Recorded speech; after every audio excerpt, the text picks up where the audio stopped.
తెలుగు సినీ అభిమానులకు ముఖ్యంగా అక్కినేని నాగార్జున అభిమానులకు ఒక ఆసక్తికరమైన అప్డేట్ బయటకు వచ్చింది. నాగార్జున కెరియర్లో అత్యంత ప్రతిష్టాత్మకమైన 100వ సినిమా కింగ్ 100 గురించి కొత్త వార్తలు వినిపిస్తున్నాయి. ముఖ్యంగా ఆయన పుట్టినరోజు సందర్భంగా అభిమానుల కోసం మేకర్స్ ఒక ప్రత్యేక సర్ప్రైజ్ సిద్ధం చేస్తున్నారని సమాచారం. ఆ సర్ప్రైజ్ ఏంటి? దేవిశ్రీ ప్రసాద్ ఇందులో ఏం చేస్తున్నారు? ఈ సినిమా ఎందుకు ఇంత ప్రత్యేకం? ఇప్పుడు పూర్తి వివరాలు తెలుసుకుందాం.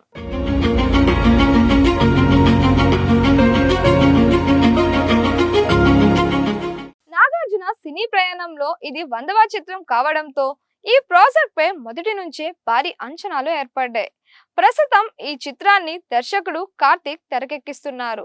సినిమా ప్రస్తుతం కింగ్ 100 అనే వర్కింగ్ టైటిల్ తో రూపొందుతోంది. ఫైనల్ టైటిల్ ను తర్వాత ప్రకటించే అవకాశం ఉంది. 100 సినిమాల మైలురాయిని చేరుకున్న హీరోగా నాగార్జునకు ఇది ఎంతో ప్రతిష్టాత్మకమైన ప్రాజెక్ట్. అందుకే ఈ సినిమాను చాలా ప్రత్యేకంగా రూపొందిస్తున్నట్లు తెలుస్తోంది. ఈ సినిమాకు సంగీత దర్శకుడుగా దేవిశ్రీ ప్రసాద్ పనిచేస్తున్నట్లు ఇప్పటికే అధికారికంగా ప్రకటించారు. నాగార్జున కెరియర్ లో గతంలో డిఎస్పి అందించిన పాటలు, బ్యాక్గ్రౌండ్ స్కోర్ ప్రేక్షకుల్ని ఎంతగానో ఆకట్టుకున్నాయి. అందుకే ఇప్పుడు ఈ కాంబినేషన్ మళ్ళీ రావడంతో అభిమానుల్లో భారీ అంచనాలు నెలకొన్నాయి. తాజా సమాచారం ప్రకారం ఆగస్టు 29న విడుదల కానున్న గ్లిమ్స్ వీడియో కోసం దేవిశ్రీ ప్రసాద్ ప్రత్యేకమైన బ్యాక్గ్రౌండ్ స్కోర్ సిద్ధం చేస్తున్నారట. సినిమా గ్లిమ్స్ కు మంచి సంగీతం ఉంటే ప్రేక్షకుల్లో సినిమా మీద ఆసక్తి మరింతగా పెరుగుతోంది.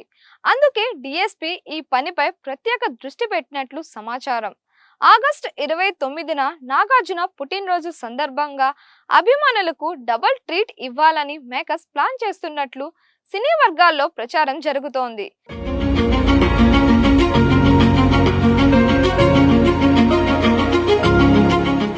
ఆ రోజు first look poster, glimpse video రెండింటిని విడుదల చేసే అవకాశం ఉందని వార్తలు వస్తున్నాయి. అయితే ఇప్పటి వరకు దీనిపై అధికారిక ప్రకటన రాలేదు. కాబట్టి అభిమానులు అధికారిక ప్రకటన కోసం ఎదురు చూస్తున్నారు. ఒకవేళ ఈ వార్త నిజమైతే నాగార్జున అభిమానులకు ఇది బర్త్డే సందర్భంగా అద్భుతమైన గిఫ్ట్ అవుతోంది. సోషల్ మీడియాలో ఇప్పటికే అభిమానులు ఈ సినిమాపై తమ అంచనాలను వ్యక్తం చేస్తున్నారు. 100వ సినిమా కావడంతో నాగార్జునను కొత్త లుక్ లో చూపించాలని అభిమానులు కోరుకుంటున్నారు. అలాగే కథ, యాక్షన్, విజువల్స్, బ్యాక్గ్రౌండ్ స్కోర్ అన్ని భారీ స్థాయిలో ఉండాలని ఆశిస్తున్నారు.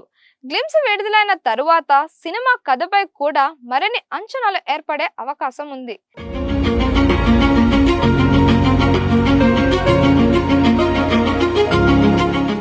ప్రస్తుతం వినిపిస్తున్న సమాచారం ప్రకారం ఆగస్టు 29న ఫస్ట్ లుక్, గ్లిమ్స్ విడుదలయ్యే అవకాశం ఉందని మాత్రమే తెలుస్తోంది. దీనిపై చిత్ర బృందం నుంచి అధికారిక ప్రకటన వెలువడిన తరువాత పూర్తి స్పష్టత రానుంది. అందువల్ల అభిమానులు అధికారిక అప్డేట్ కోసం వేచి చూడాల్సి ఉంటుంది. మరి నాగార్జున 100వ సినిమా కింగ్ 100 నుంచి బర్త్డే సందర్భంగా ఫస్ట్ లుక్, గ్లిమ్స్ వస్తే మీ అంచనాలు ఎలా ఉన్నాయి? దేవిశ్రీ ప్రసాద్ సంగీతం ఈ సినిమాకు ఎంత పెద్ద ప్లస్ అవుతుందని మీరు భావిస్తున్నారు? మీ అభిప్రాయాన్ని కామెంట్స్ రూపంలో తప్పకుండా తెలియజేయండి. మరిన్ని ఇలాంటి వీడియోస్ కోసం మన దిశ ఛానల్ని లైక్ చేయండి, షేర్ చేయండి, సబ్స్క్రైబ్ చేయండి.